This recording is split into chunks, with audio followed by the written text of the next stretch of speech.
Welcome to the Counselling Armchair, nurturing wellbeing and study, hosted by Counselling and Psychological Services at RMIT University. The Counselling Armchair is recorded on the lands of the Wurundjeri people of the Kulin Nations as the traditional owners of the land. This podcast aims to help you manage your university life so you can be at your best. We'll be sharing with you tips on student life here and ways to enhance your mental wellbeing.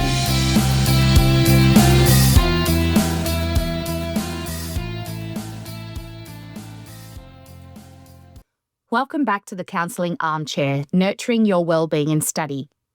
In this episode, we're exploring the unique pressures faced by first and second generation immigrants and international students in Australia. Many young people describe feeling caught between two worlds, wanting to honour their family's sacrifices and cultural values, while also building independence and making their own choices. We'll talk about the weight of parental expectations, navigating cultural differences, managing wellbeing in a Western context, and finding your own sense of identity and belonging. Along the way, we'll share practical strategies for coping with pressure, setting boundaries and staying true to yourself without feeling like you're letting anyone down. And we're thrilled to be joined today by our special guests, Sam Zhong and Gunjan Kaur. We've been wanting to have you both on for a while, so we're excited for this conversation. Do you mind starting us off by introducing yourselves? Sam, you go first. Hello, our lovely listeners. I'm Sam, a social worker / student counsellor from RMIT Counselling. I'm excited to be here today, given the topic being so relatable. Many years ago, I was an international student myself. I was born and raised in China. Thanks, Sam. So great to have you here. And Gunjan. Hi, I'm Gunjan. I'm one of the student counsellors at RMIT, also a social worker as Sam. I work in the intake and triage team, and I've been an international student myself. I don't think that long ago, maybe 6 years ago. It's fairly recent, and so it's nice. It's a wonderful topic. I'm glad we're talking about it. Oh, thank you. We're so lucky to have you all here. And I don't know, maybe we could all talk a little bit about not necessarily where we're from, but I suppose I'm a second generation kid. Sorry, this is Melissa speaking. There's a few of us in this episode today. We've got a big group. We all wanted to talk about it. Yeah. And Liz, I think you're also a second generation kid. I am. So, my family is Croatian and they immigrated to Australia in the 60s. So I was born here, but certainly like Melissa can speak to that second generation experience of growing up in a culture and a country that's not the culture or country of your family, which brings its own unique challenges. And Plia. Yeah, well, I mean, I got to enjoy this loveliness twice because my parents immigrated. And then I immigrated here and went through higher education here. So all fun and games, hey. You've got it all, Plia. Yes, indeed. You've got the double whammy. You are actually second generation and first generation immigrant experience. You win. Yeah, so lots of experience at this table. There is. I guess we all know what we're talking about. We do. Well, I'll kick us off. Sam, from your work with international students and migrant families, what kind of pressures do you see young people facing within their family of origin? Yeah, so from my work with international students and migrant families and based on my own experience, I see a lot of young people carrying pressures that go way beyond just doing well. A big one is around study and career choices. There's often this unspoken rule that success looks like medicine, law, engineering, a safe or prestigious path. Parents have usually made huge sacrifices to come here so the children's achievements can feel like a way of honoring that journey or even repaying it. So you can see that weight in the room sometimes, the quiet pressure to make it worth it. But it's not always just about study or careers. For many young people, especially those who grew up here, it also shows up in everyday responsibilities, being the family translator, managing medical appointments, tax returns, even making official phone calls. So basically they become the bridge between two worlds. As a first-gen immigrant myself, I really get that. Yeah. Still remember visiting home country while dragging a whole suitcase of fish oils for my extended families. My God, 13 aunties and uncles understood it's just our rules that bring souvenirs to show care and respect. But I was like, why are there so many of you? 13. Yeah. Oh, so many.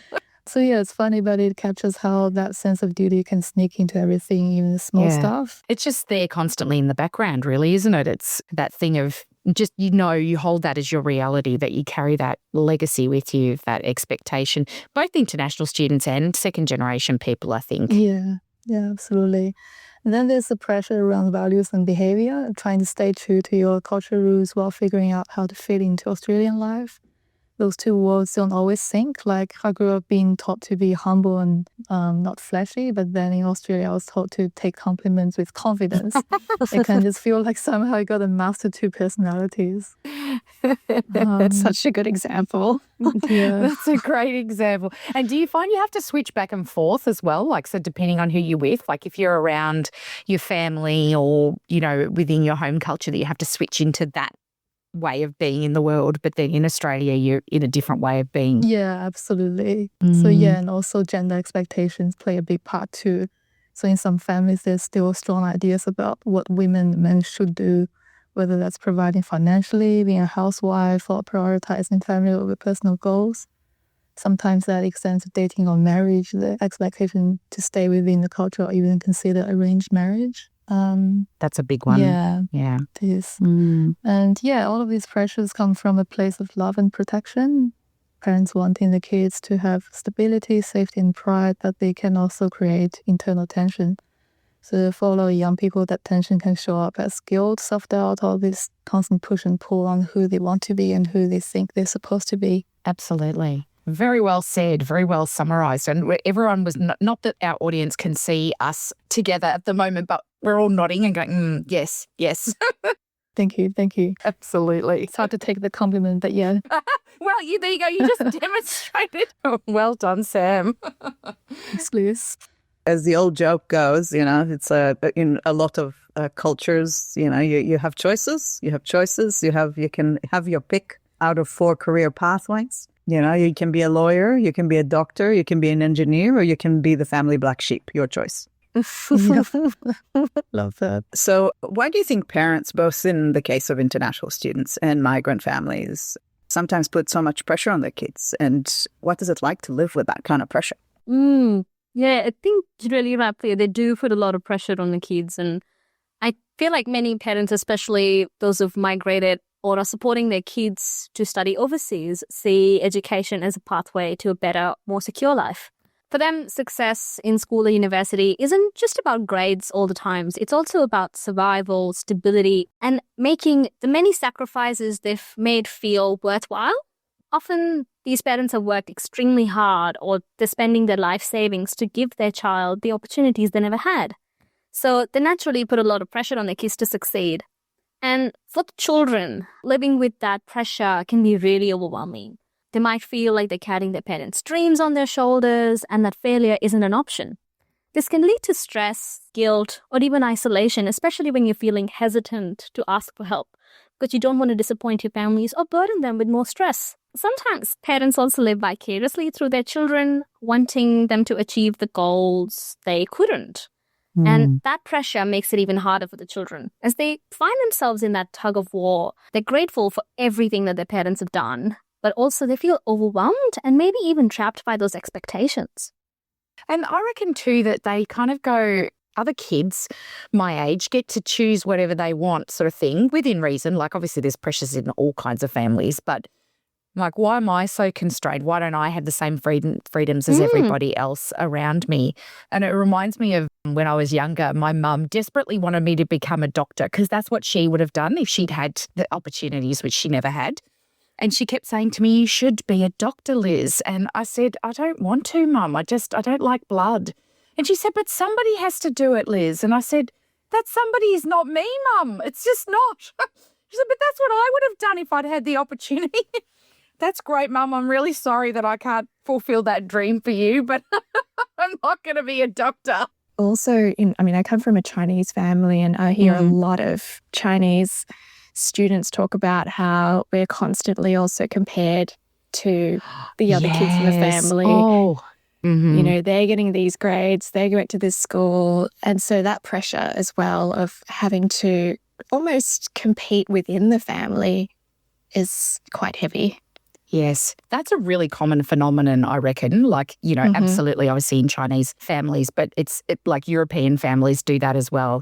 Cousin so-and-so, look at them. They're at university and they've got, they're getting all straight A's. Even Indian families, that's very common that there's constant comparison. And between family, friends, neighbors, what's happening, what's the other person's kids doing, what school are they going to, what career pathway they've chosen and why haven't you done that? So that is an additional pressure by comparison that comes on to the kids. Yeah, so I think having said that, balancing those expectations or pressures, cultural expectations, family expectations, and your own well-being, so balancing those two things can be really challenging. What strategies have you seen that might help students listening to this today manage this pressure that we've just been talking about? Yeah, so it's definitely a delicate balance trying to respect your family's values while also looking after yourself. One thing that really helps students is connecting with peers who actually get it, especially those from similar cultural backgrounds. So just being able to vent, laugh, just even sharing memes on social media or saying me too can take some weight off your shoulders because sometimes knowing someone else is sharing the pain is already a relief. Yeah. And there's another way to just decode it. It's not all or nothing. You can absolutely respect your family's culture and still carve out of your own path. So taking care of yourself doesn't mean rejecting where you come from. Sometimes it's that small, finding little corners of yourself where you get to be your special and wonderful self. Maybe it's a hobby that makes you geek out, the people you actually want to spend time with, or just how you organize your day. Those tiny bits of freedom can be surprisingly helpful when everything else feels like just being a good kid but neglecting your own needs. Yeah. Yeah. It's like that. It's like identifying what the absolute non-negotiables are. Like, this is what my parents would absolutely not cope with. Like, I can't rebel to that extent, but maybe this area is a bit of a grey area where I have a bit of wriggle room to carve out my own identity. And as you said, Sam, in that space, just to exercise choice in that space can actually really help you to feel better. Yeah, it definitely helps with this growing sense of autonomy. You can also just give yourself permission to define what success actually looks like for you. When you're clear on that, and if it's a little off script from what your family hopes, at least you know what you're standing for when those awkward or heavy conversations come up. You can approach it with honesty instead of guilt, which feels liberating. Boundaries can be part of that too, but they don't have to be dramatic. Boundaries can look like just taking the proper sleep, saying no to something that feels off, or just scheduling things that you enjoy. You're not rejecting your family or culture. You're just caring for yourself. That's a good point. Yeah. And then a big mindset shift for many students is realizing your worth isn't just tied to achievements. So being mentally and emotionally well can actually honor your family's sacrifice too, because it means that you're not just surviving, you're thriving, and thriving looks way better anyway. That's so true. Even if you're not doing exactly what your parents want you to do. Like, if I think about, again, going back to my mum wanting me to be a doctor, and I remember when I said to her, Mum, I'm going to be a psychologist, and she said, what's that? She'd never heard of it before. A couple of people are nodding. Did you have that experience as well? It's so relatable. Yeah. For social work, absolutely. We were like, God, why do you want to be a social worker? Exactly. There's no pay. What are you going to even do? Yeah. So I remember saying to my parents, it's just as prestigious. Like, it's a university degree. There's postgraduate study involved. I could even get a doctor in my title if I go that far. I didn't, by the way. I could not be bothered going all the way to PhD level. But it's like, it's respected. And like now that they're totally across what it is, they're totally fine with it. But it was just that they didn't really understand what it was at the time. So kind of appealing to the things that they were wanting for me in a career, like prestige and status and stuff, and saying, well, that is in this choice that I've made as well, can sort of soften the blow, even though I haven't done what they wanted me to do. Yeah, absolutely. Another thing I see a lot, especially with international students, is the joy and empowerment that comes from independence. In Australia, but then going home, suddenly you just feel like you have to shrink yourself back into the old expectation again, which is tough. And for those times, one strategy that can actually work is making a well-being plan, including both before and after the visit. It could be as simple as journaling, scheduling some rest or authentic self-time, planning activities that recharge your batteries, and checking in with friends or a counselor. So having that plan gives you a bit of control so you can still honor your family and culture while protecting your own mental health and energy. That's such a good point. I think making a plan, it just even knowing that is going to happen, that you might feel like that you might feel more trapped or you might feel like you're shrinking. How do you anticipate that? How do you prepare for that? Yeah. And maybe it is, talking to people back in Australia and having conversations with them and making sure you schedule regular time for catch-ups with them could really help you to not lose that part of yourself that you developed while you were here. Yeah, exactly. And during my personal life experience, when I made my last visit, I did have my kind of flow charts in my mind, like what to do if A happens, and then if B happens, is it a yes or no? That kind of thing. That's great. Yeah. Did you have to use it? Did you have to put it into practice? I did end up using that, which was pretty helpful. Yeah. So I was very prepared. Because you know your family the best. Like we all know our family the best, so we can probably anticipate things they're going to say or ask of us. That's right. And planning in advance, like your flow chart, like do I say yes to that demand or no to that demand? And if I say no, how do I say no in a way that's going to be more acceptable to them and not quite so jarring? Is a great idea. Exactly. Yeah. I like to also schedule debrief sessions as soon as I come back with my friends here. Love that. So that we all just sit and we have a chat and I tell them about my trip. And most of it's fun and actually great. But there are certain moments when you miss that independence, where you miss your part of self that you've built and developed here. So it's like having those catch-ups before you go, after you come back, I think can be a great plan, part of your wellbeing plan, as Sam said. So is it common for students to keep secrets as a way of managing the pressure? I've worked with students who do their best to fulfill their parents' expectations, but then also keep parts of their lives hidden because, they really fear that kind of conflict, I suppose, that might come out. Yeah, it is actually really common. I've seen that with my friends, myself in certain ways, and also a lot of students that I've seen, especially for those migrant families or students studying overseas. You want to keep some parts of your life private. It might be things what they're studying, who they hang out with, relationships, or even parts of their identity. And it's not necessarily about lying to their parents. A lot of the time, it's about creating a safe space for yourself to figure out who you are without feeling judged and misunderstood. And it's a way of just managing that pressure. You don't want to feel pressurized to do something just because that's what's expected of you. So it becomes kind of like a survival strategy for a lot of young people. It's how they reduce that pressure at home while still exploring what makes them happy. And honestly, secrecy in that place can be important. It's not just hiding things, it's about protecting yourself, creating boundaries, and having room to grow. It gives you that freedom to make mistakes, to learn, and to discover what you actually want instead of just living out what's expected of you. Of course, that secrecy also feels heavy.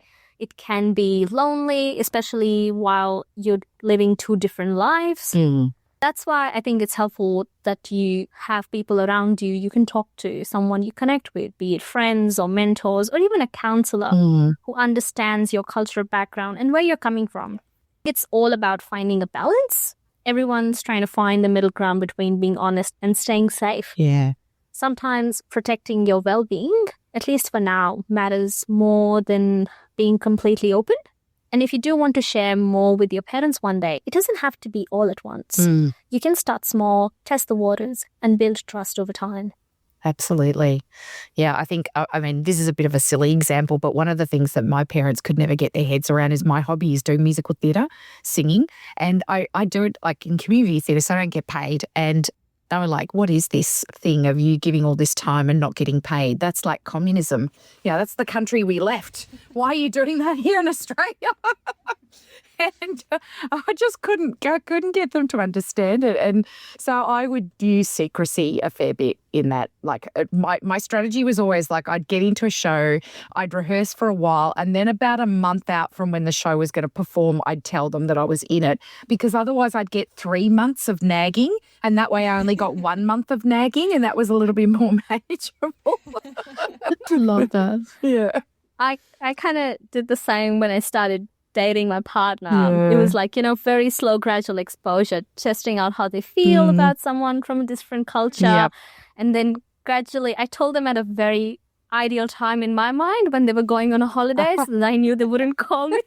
I love it. And like they'll have a few weeks to process it themselves, and then I'll get phone calls and text about it. So yeah. Yeah, I love it. That's a great example. And I think it is important to stress again, how common these experiences are in a wide range of cultures. But we hear this so often in the counseling space that come to believe that we're more similar than we are different. And it is important to find a community in your friends, the people you choose to hang about with, and talking about this stuff. Because if you're feeling isolated in this, like, it's not a good feeling.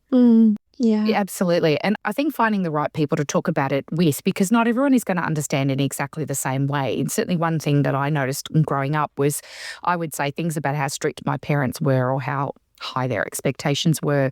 And my Aussie friends who didn't have parents that were like that couldn't get it, really. Like they were kind and supportive and gave me space to talk about it, but they didn't really get it. And it wasn't until I met other second-generation people where you'd almost have that sense of relief of like, oh, a bit like we're doing now. Like, we're all nodding and kind of going, oh, yeah, well, I can relate to that. There is this community that gets me, and that's so powerful. Yeah, and I think with certain groups of friends and who are like-minded or who have that similar background, you don't even have to explain. No, they just know. They just know it. They live it themselves. So, that's it. Yeah, it's just this unspoken sense of, I guess, belonging in that sense, because these people understand my experience. They do. And relief as well, that you don't have to explain it. Like, I wasn't allowed to go on school camps because my parents were too afraid of the negative influences in Australia. Like what is this thing of sending your children off to sleep in bunks in this far location away from their family?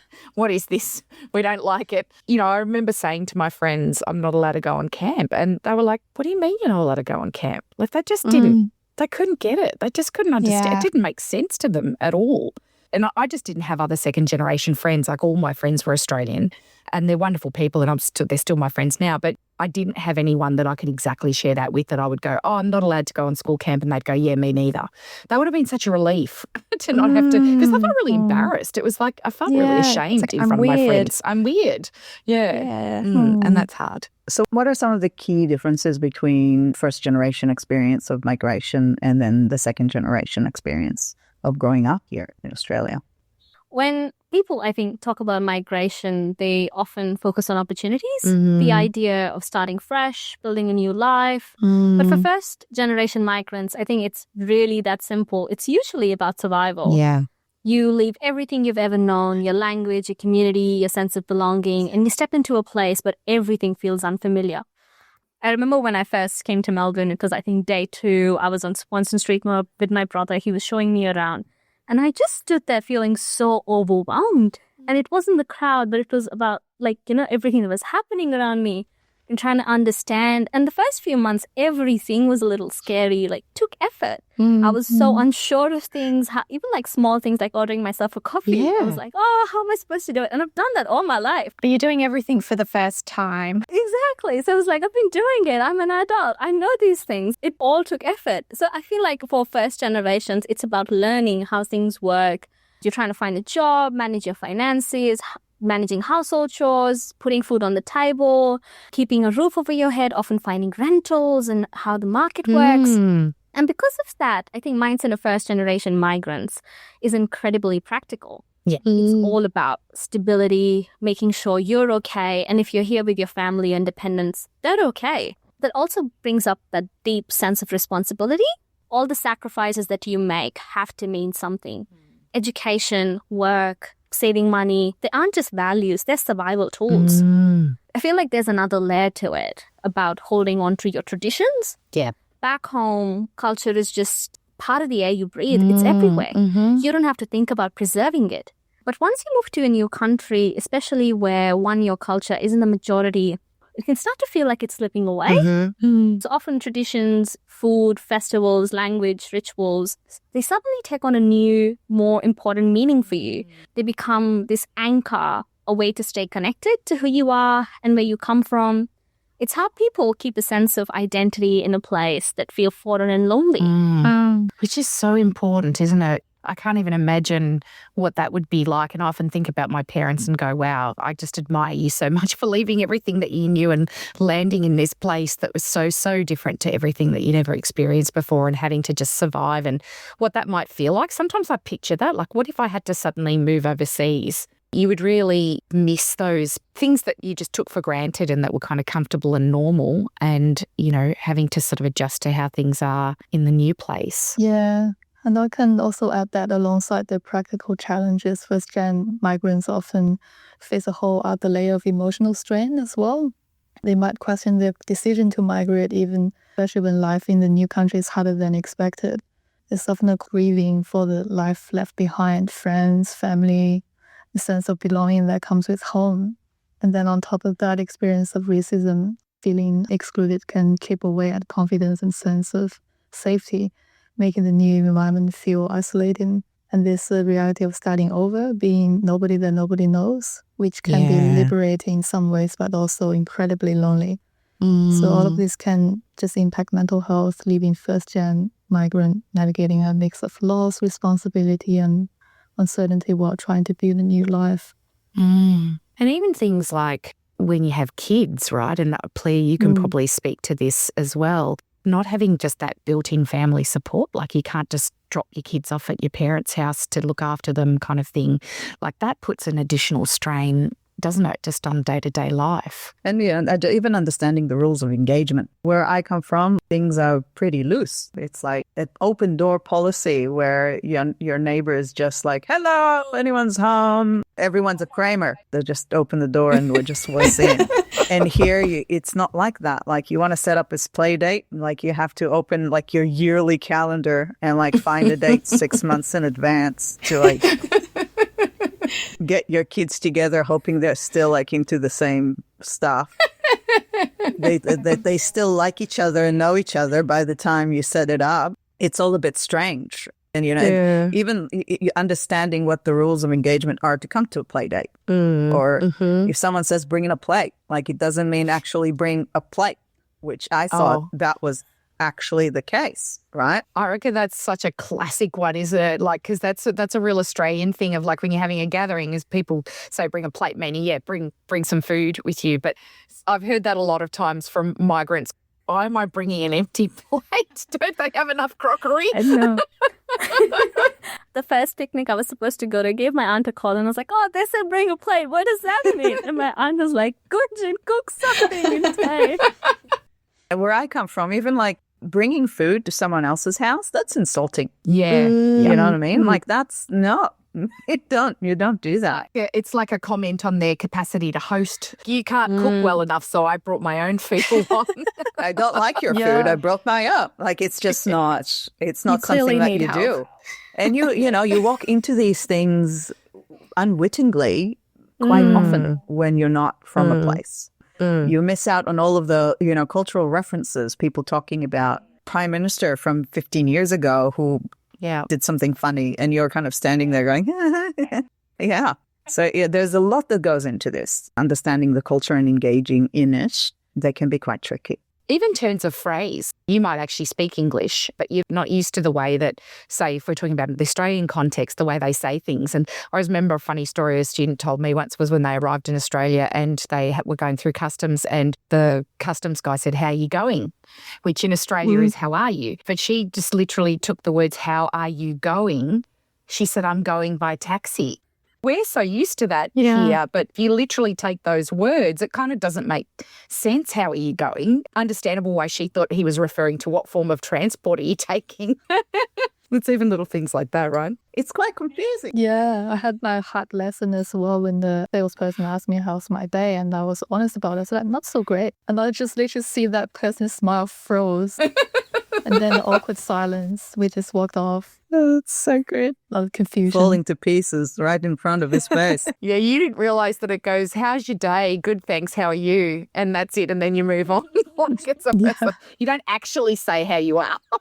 Yeah. Oh. I think with the second generation, it's a bit different. What I've found is like it can be more about understanding each other. Both the parents and the kids, they've grown up in different environments. They've had very different experiences, which I don't know, you guys might know more about it, which may lead to conflict between the two as you work to bridge that gap. Understanding your own culture while growing up away from its own origin, while developing into a country you grow in itself is its own pressure. But it can, I think, bring great benefits in that flexibility of your identity of who you are. Yeah, I think for those of us who have had that second generation experience, it's like you don't have those adjustment things that you just described for the first generation because you're growing up in the place. And so you can very clearly see the two different ways of being in the world. And it's like how you marry those together in a way that's meaningful for you. And sometimes it does create conflict when you make choices that's maybe more in line with the host culture and less in line with your home culture. And then your parents get really upset with you for that because they feel like the culture is disintegrating and they're losing that. They feel this need to pass it on to you. So you keep practicing it in the same way that they do, but you don't necessarily want to because your environment and your life is in the host country. And so I think there is that constant sort of juggling those multiple influences, those two worlds, feeling very stuck in the middle. It's like you can see how freely people can live their lives, and while you're kind of like engaging in very strict rules and regulations about what you're allowed and not allowed to do, can be quite jarring. And the worldviews can be so different. Like it's hard to agree that a table is a table sometimes. Absolutely. And it's at that point that I made before about other people from the host country not necessarily understanding your experience and why it's so hard and why you can't just make the same choices as them and feeling that sense of shame or embarrassment that you have to act or be a different way because of your family pressures. But also knowing that it's coming from that place of love and your parents love you so much and they really do want you to have the best life. And when you think about the sacrifice that they've made in leaving everything behind that they've ever known or loved to come to a place, given up all of their own desires so that their children could have the life that they never could. Like that's an incredibly loving decision to have made. Yeah, but it just comes with so much pressure. Yeah, but it also comes with maturity, right? I mean, I think when you're young, you don't appreciate that. Like you just can't. You don't. You're just see, resentful. That's right. You're just resentful of that. It's normal to go through that stage, to be a little shit in a sense. Particularly in a country like Australia or many other Western countries where independence is highly prized and valued and emphasised. Independence, privacy. I remember my mum, I'm going to hopefully not insult people, I'm going to do my mum's accent for a minute, but she always said to me, privacy, what is privacy? I don't know, they're trying to talk about privacy. So that's rubbish, privacy. She could never understand why I wanted to keep things in my space and not have it. She went through my room all the time. Yeah. Because she was like, what if she's hiding drugs in there? What if she's doing something nefarious? Yeah. I need to protect her. No, I'm such a rebel. All she'd find is like your musical theatre notes. Actually, my sister once had like incense that she used to burn in her room and Mum thought that was drugs because she'd never come across incense before. She didn't know what that was. Which sort of answers the next question I had, which is about, can those differences between first and second generation people create clash and cause conflict? Yeah, absolutely. So this is one of the most common tensions we see between generations. Parents focus on giving their children a good life can just struggle when their kids start talking about following the passion or choosing a path that feels just less secure. From their perspective, it can feel even risky or ungrateful. You might hear things like, we swam across the ocean to send you to uni. Do not study something weird. Do not take a gap year. Yes. Yeah, on this flip side, the children often just experience the rules as controlling and feel misunderstood. Yeah. They're not trying to be disrespectful. They just want to make choices that feel meaningful to them. They want to explore their identity, have some freedom, and explore who they are, especially when it seems just like everybody else around is able to do that. Yeah. But then a lot of this tension comes down to communication gaps and assumptions. Parents and children are sometimes speaking from very different cultural reference points. What sounds like guidance to a parent might be interpreted as invalidation by a child. And what feels like independence to a child might feel just like abandonment to a parent. Good point. Misunderstandings can snowball because each side is just interpreting the other's words through their own judgmental glasses. Oh my gosh, that is bringing up core memories for me. Yeah.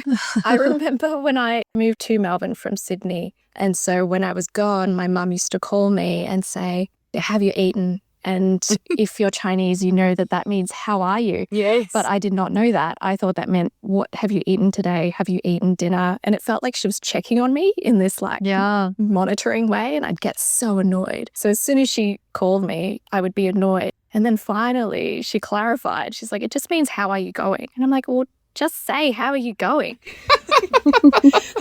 But again, just that communication gap. Yeah. Even being the first gen, sometimes you've got the fatigue of answering questions like, have you eaten? I'm like, there's so many other ways to do it better. Connect. And connect and show your kindness and care. Like, how am I feeling? How about that? Exactly. How was your day? So at the heart of it, both sides are trying to protect something. Parents are protecting the sacrifices made, and children are protecting the sense of self.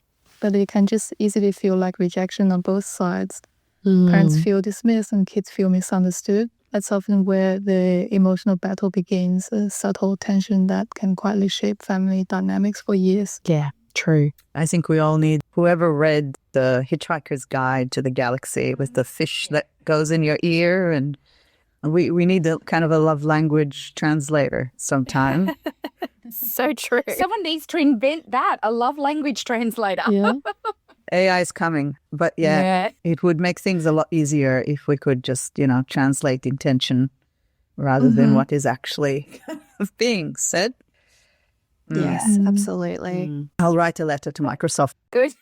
Thanks, Plia. We'll sort that one out for you. I will buy it. Yeah, put my order in. So what if parents want young people to study a course that they're not interested in? How can they even start that conversation with their parents? Yeah, it's definitely a popular one in uni counselling. Yes. So to begin, don't just feel like you have to dive into a big dramatic conversation right away. You've got to start small, test the waters with little hints. Maybe share a project you've been curious about, something outside your current field that you enjoyed, or even take a related course as a selective. So in that way, you can start showing interest gradually and gauge their reactions without it feeling like a huge confrontation. If you can take steps to show your family that you're serious about what you want, a portfolio, some research, or small achievements can help demonstrate your commitment and show that your choice isn't just a tangent. And then starting with empathy goes a long way. Acknowledge what your parents have done, the sacrifices, the hopes, the dreams they have for you. That appreciation usually softens the conversation. Then gently introduce your idea. It's normal for parents to feel uncomfortable hearing new ideas, especially if it challenges a path they imagined for you.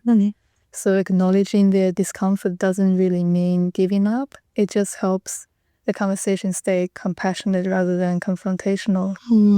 So then, sometimes it helps to translate your goals into terms your parents understand. Almost like selling your dream as a business plan. Instead of just saying, I like this, you can explain how your choice can lead to stability, growth, or long-term security. Showing some confidence really helps. And parents can pick up on ambivalence and anxiety, then that uncertainty can just make them more uncomfortable. So for example, my mom was so worried that people's judgment, so she literally told the family I was studying sociology instead of social work. Oh. Yeah, because social workers in our home country have really low status and pay. Right. So even so, she eventually supported me and let me to go ahead with social work because I was very firm that this choice would lead to a better life. So it comes with a care package.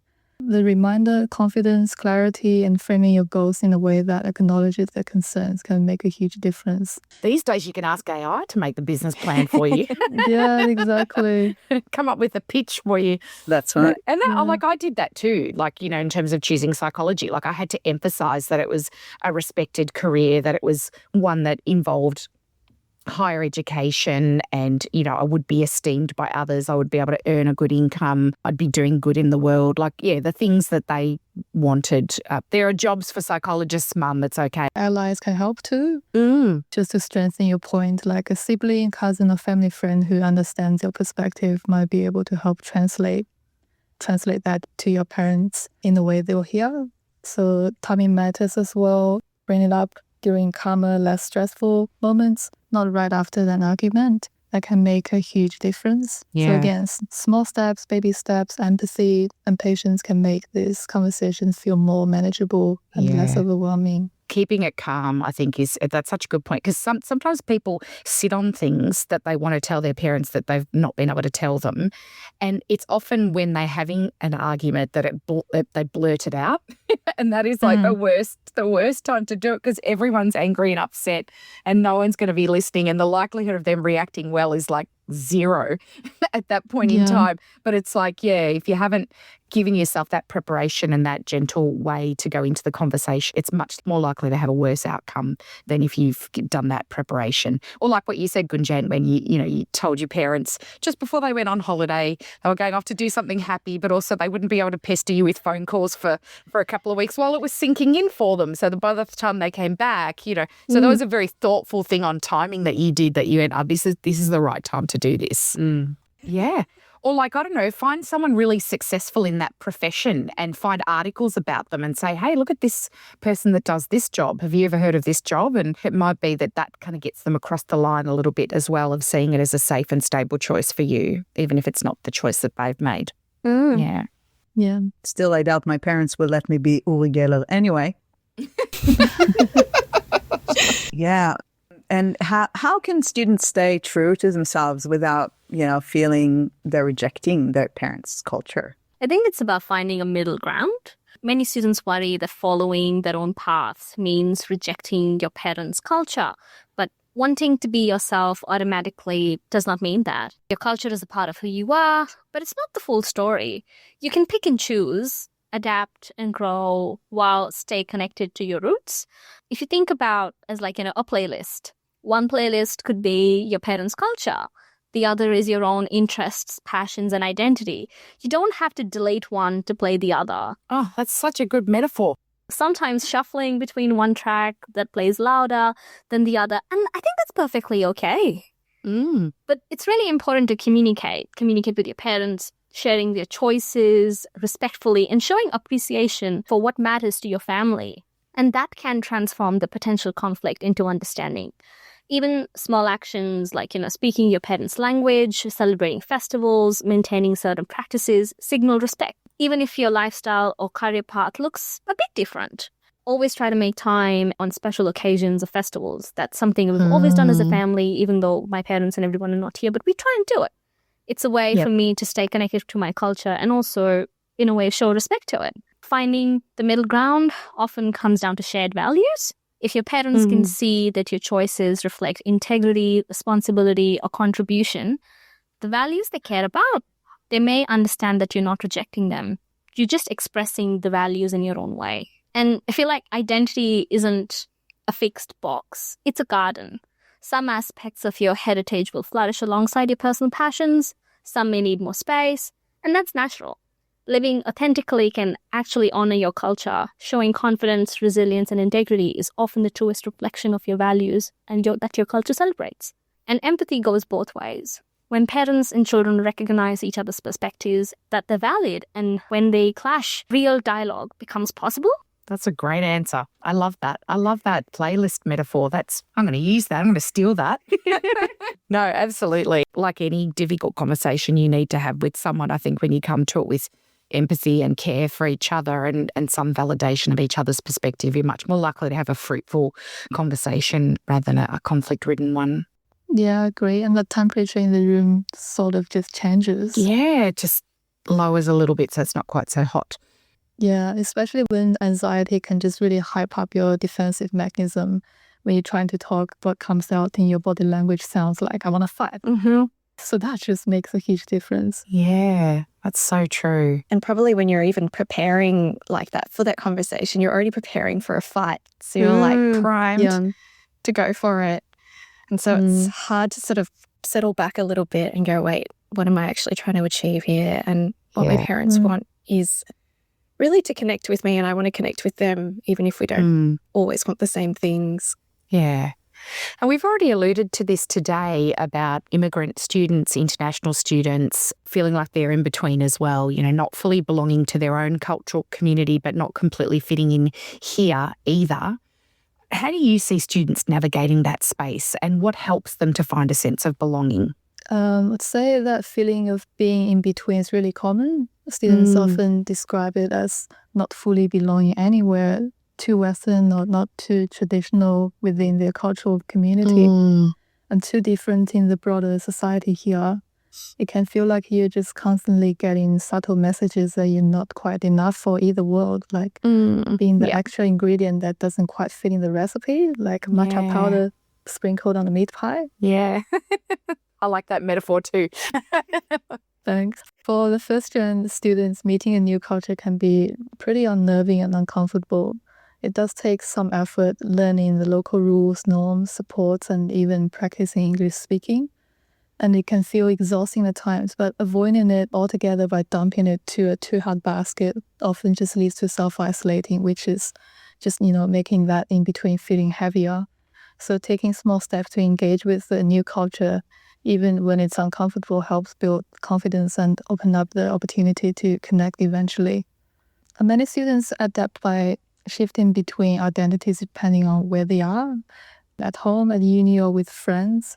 It's a kind of code switching that helps them to fit in, but it can be also tiring. This ongoing transition of self can feel confusing and lonely. Over time, though, many students discover that this in-between space can actually be a superpower. They start to build their own identity from both cultures, mixed traditions, values, and ways of being. It's about creating a third space, a bridge between cultural influences that makes room for a new kind of belonging. One that doesn't really rely on fitting perfectly into either box. It's a uniqueness that actually gives you multiple ways of seeing, feeling, and being, and that makes your perspective richer and deeper. Then finding belongings often starts with connecting to others who share that experience, realizing you're not alone in feeling in-betweens, like finally receiving your Wi-Fi signal. Suddenly, everything feels more possible and just making sense. Peer groups or communities that embrace hybrid identities, where you don't have to choose one side, and that can make a huge difference. And belonging doesn't always have to be about culture. Sometimes it's found through shared passions, sports, music, arts, volunteering, or creative projects. Over time, students often build their own hybrid identity, drawing from both cultures and creating something that feels authentic and self-defined. Yeah. Yeah, that's great. You know what that reminds me of is like, how they say that with dog breeds, that the purebred ones, because, there isn't a lot of genetic variability, are maybe the ones that are not as strong ultimately. Like with certain dog breeds, there's lots of, inbred problems. But the mongrels, the ones that mix breeds are the ones that actually are stronger. So in a way, it's like that's what you're saying, like when you can combine those playlists and you can, bring them together, maybe you do create a third space that is stronger and just as valuable. Yeah, sometimes I do feel that we have kind of different ways of resilience. Yeah, exactly. Yeah. I thought you described that really beautifully. Thank you. So what kind of challenges do students face? We've talked a little bit about this, but, when their choices in relationships, like dating someone from another culture, or when their sexuality or gender identity clash with family expectations. For many students, dating someone from another cultural religion can be very challenging, not just personally, but in terms of how their family might react. Families can sometimes see it as betrayal, especially when cultural or religious identity is closely tied to family pride, tradition, or expectations about marrying within the community. Yeah. Students often worry about rejection, shame, or disappointment, and navigating these expectations can feel emotionally exhausting. And then coming out as queer can be even more intense. In some families, it's not discussed at all. It's hidden, it's invisible. So students feel like they have to live two lives. There's pressure to hide who they are, fear of losing family support, respect, or even being disowned. That can be overwhelming. Some students also have to consider some practical consequences, like losing financial support, isolation, or damage to the reputation in the community. So these situations are complicated and emotionally draining. They often experience a real tension between honoring their family and protecting their own identity. And they can just feel like there's no easy way to navigate that. Yeah. It's definitely not easy territory. Yeah, I remember when I was introducing my partner to my family, and they were so concerned. They had so many questions. They were like, who is he? What does he do? Where does he come from? What do his parents do? What kind of a person he is? What's happening here? And they just wanted to know everything. And it did bring a lot of concerns. It was coming out of love and concern and, wanting my well-being. So it was really hard to navigate it, especially the first few times when they met and, how things went. Yeah. And you felt like that in-between person that had to like smooth things over and make sure that it went well, that he understood them and they understood him. And, Absolutely. Like all the time. I remember when, my partner first time when he met my parents when they arrived. So they knew about him by that time. And I did it in a group setting. Like there were groups of friends or like 10 of us mixed, everybody coming from different cultures. And my partner was in there between, and my dad knew who he was, but he did not talk to my partner for more than maybe 5 minutes. Oh, wow. And then, having to, I think when Sam talked about knowing, where you're coming from, what you want in your life, and then standing up to your parents or like going and having a chat with them, being like, hey, this is important to me. I want you to talk to him, at least see how he is, before you come to a conclusion. And they were very open, they were very understanding, and they did that. So the next few meetings were fantastic, like much better than the first ones. Yeah, the first time I introduced my husband to my family, he's not much of he likes lean meat, right? In my family, that's the part of the meat that you discard. You eat the rest. And he kind of like came at like the dish like a surgeon, cutting off the fatty all bits. the fat. Yeah. And my parents were in complete shock. Like they were just like looking at what was going on, and like they just didn't know what to do. Like, what is happening? Who is this alien? And for weeks after that, my parents were like, is he okay? Is he all right? He didn't leave hungry, did he? Yeah. Anyway, and for those students who are navigating a really tough situation, like coming out or being in a relationship with someone their parents might not take to immediately, what would you suggest to help them do that safely? I'd say there's some of the most emotionally complex situations students face. Building your own identity, whether it's around career, relationship, or being open about who you are, can sometimes mean risking rejection, which is a heavy reality.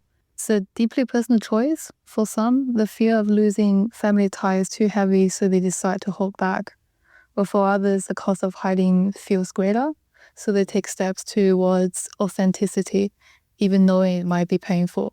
One thing I always address is be authentic about yourself when it comes to risk assessment, understanding your safety, your support networks, and the potential consequences, especially for queer students from CALD communities, where we got stats showing that there can be higher risk of persecution or harm. Yeah. So always have a plan B in place just to be prepared.